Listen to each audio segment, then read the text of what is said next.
John chapter 9. As he went along, he saw a man blind from birth. His disciples asked him, Rabbi, who sinned, this man or his parents, that he was born blind?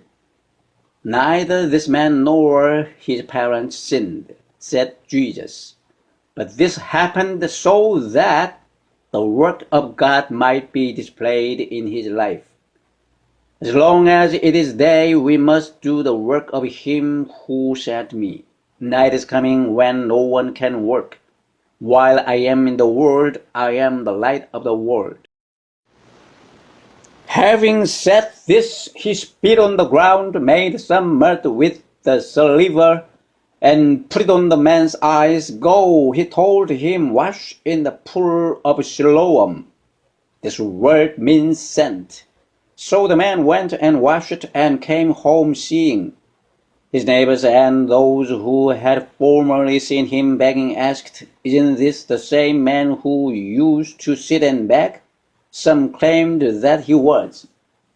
Others said, No, he only looks like him, but he himself insisted, I am the man. How then were your eyes opened? They demanded. He replied, The man they call Jesus made some mud and put it on my eyes. He told me to go to Siloam and wash. So I went and washed, and then I could see. Where is this man? They asked him. I don't know, he said. They brought to the Pharisees the man who had been blind. Now the day on which Jesus had made the mud and opened the man's eyes was a Sabbath.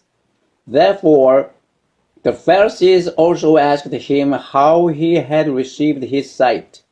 He put mud on my eyes, the man replied, and I washed, and now I see.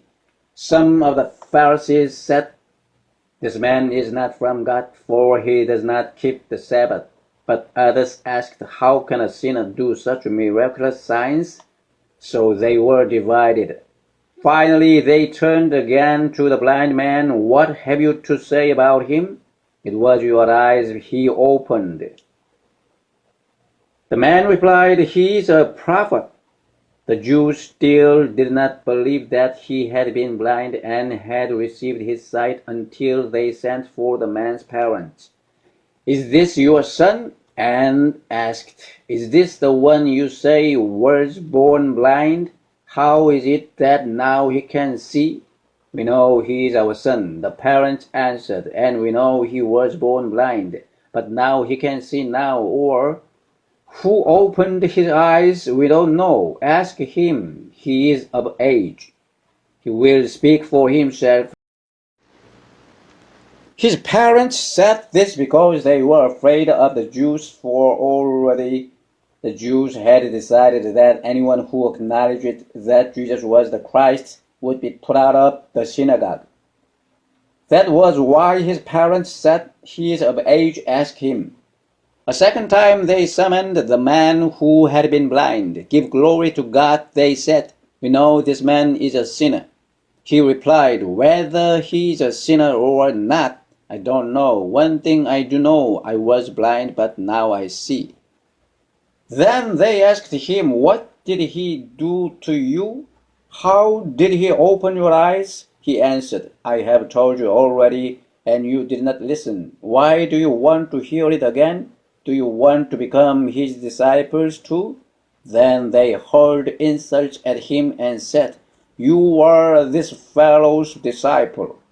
We are disciples of Moses. We know that God spoke to Moses, but as for this fellow, we don't even know where he comes from. The man answered, Now that is remarkable. You don't know where he comes from, yet he opened my eyes. We know that God does not listen to sinners. He listens to the godly man who does his will. Nobody has ever heard of opening the eyes of a man born blind. If this man were not from God, he could do nothing. To this they replied, You were steeped in sin at birth. How dare you lecture us? And they threw him out. Jesus heard that they had thrown him out, and when he found him, he said, "Do you believe in the Son of Man?" "Who is he, sir?" the man asked. "Tell me so that I may believe in him." Jesus said, "You have now seen him. In fact, he is the one speaking with you." Then the man said, "Lord, I believe," and he worshipped him. Jesus said, "For judgment I have come into this world, so that the blind will see, and those who see will become blind." Some Pharisees who were with him heard him say this and asked, "What? Are we blind too?"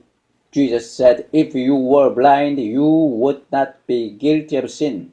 But now that you claim you can see, your guilt remains."